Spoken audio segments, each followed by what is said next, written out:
প্রাথমিকে নিয়োগ দুর্নীতি মামলায় ইডির তরফে সাপ্লিমেন্টারি চার্জশিট জমা দেওয়া হলো আজ এবং যে সাপ্লিমেন্টারি চার্জশিটে উল্লেখ রয়েছে লিপস অ্যান্ড বাউন্সের বিরুদ্ধে এই চার্জশিট। ইডির চার্জশিটে পার্থ চট্টোপাধ্যায় পরিচালিত একাধিক ভুয়ো কোম্পানিরও উল্লেখ রয়েছে।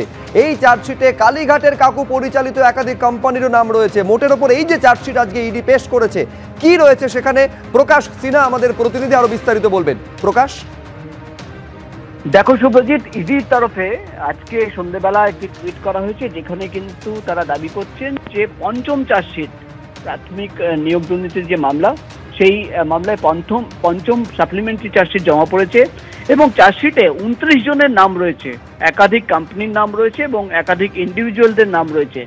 এবং যেটা ইডি সূত্র মারফত আমরা জানতে পারছি যে লিপস অ্যান্ড বাউন্স, তুমি জানো, একটি কোম্পানি যার অফিসে গিয়ে ইডি আধিকারিকরা তল্লাশি অভিযান চালিয়েছিলেন, একাধিক আধিকারিকদের ডেকে জিজ্ঞাসাবাদও করা হয়েছে। লিপস অ্যান্ড বাউন্সের বিরুদ্ধে চার্জশিট করা হয়েছে।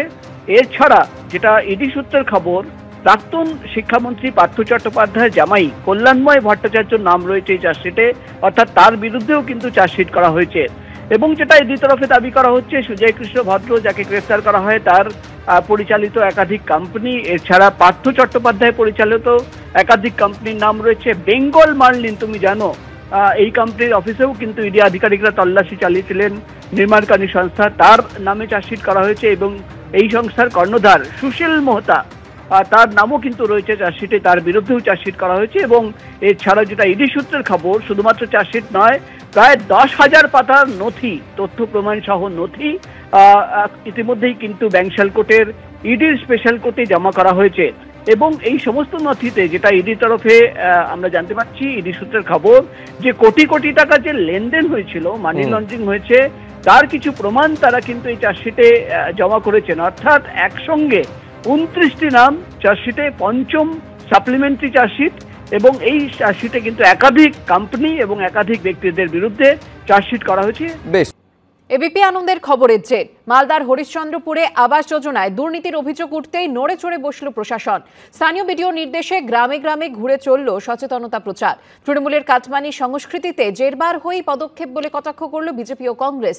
দুর্নীতিতে দলের কেউ জড়িত থাকলে রেয়াত নয় বলে কড়া বার্তা শোনা গেল স্থানীয় তৃণমূল নেতৃত্বের মুখে। বাংলার আবাস যোজনার সকল উপভোক্তাকে অবগত করা হচ্ছে যে আপনারা এ বিষয়ে যে কোনো প্রকার অনৈতিক আর্থিক লেনদেন থেকে বিরত থাকুন।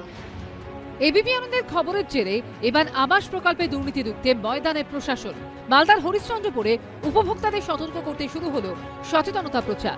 এমনকি আবাস তালিকা নিয়ে অভিযোগ জানানোর জন্য বিডিও অফিসে রাখা হলো কমপ্লেন বক্স। আবাস যোজনায় যোগ্য ব্যক্তিরা যাতে ঘর পান তার জন্য রাজ্য সরকারের উদ্যোগে জেলায় জেলায় সমীক্ষা চললেও একাধিক জেলা থেকে উঠে আসছে ভুরি ভুরি অনিয়মের অভিযোগ। ঘর পেতে হলে তৃণমূলের পঞ্চায়েত সদস্যকে কাটমানি দিতে হচ্ছে বলে অভিযোগ তোলেন মালদার হরিশ্চন্দ্রপুরের সোনাকুল গ্রামের বাসিন্দাদের একাংশ। রেশন ডিলারের নাম আসছে, রেশন ডিলারের আত্মীয় সবারই নাম আসছে, আমাদের নাম আসবে না, আমাদের খেটে খেয়েছে, টাকা 10,000 করে তাও, হ্যাঁ কিছু 10,000 টাকা করে লাগবে। এমনকি অভিযোগ ওঠে প্রকৃত উপভোক্তাদের বদলে আবাস তালিকায় নাম রয়েছে পঞ্চায়েত সদস্যের, রেশন ডিলার, দেওর ও অন্য আত্মীয়দের। এবিপি আনন্দে এই খবর সম্প্রচারে 24 ঘন্টার মধ্যেই নড়ে চড়ে বসেছে প্রশাসন। হরিশ্চন্দ্রপুরের বিডিও নির্দেশে সোমবার দিনভর গ্রামে গ্রামে চলল সচেতনতা প্রচার। জানি ফের একবার তৃণমূলকে বিঁধেছে বিরোধীরা।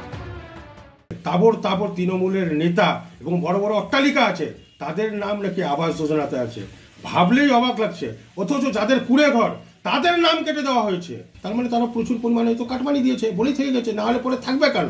প্রশাসনও ভালো করে বোঝে যে তৃণমূল কাটমানি ছাড়া চলে না, এই যেন না তুলতে পারে তার জন্য এই কাটমানির প্রচার করছে।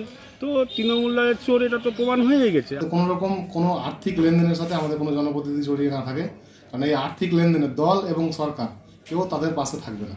বিডিও সাহেব তার এখানে কমপ্লেন বক্স দেখছে এবং কমপ্লেন নেওয়ার সাথে সাথে আবার অফিসারকে রিচেকিং করতে পাঠানো হচ্ছে। এখানে দুর্নীতির কোনো রকম কোনো প্রশ্রয় জায়গা নেই। কিন্তু এসবের পর যোগ্যরা কি ঘর পাবেন, সেটাই এখন লাখ টাকার প্রশ্ন। অভিজিৎ চৌধুরীর রিপোর্ট, এবিপি আনন্দ, মালদা।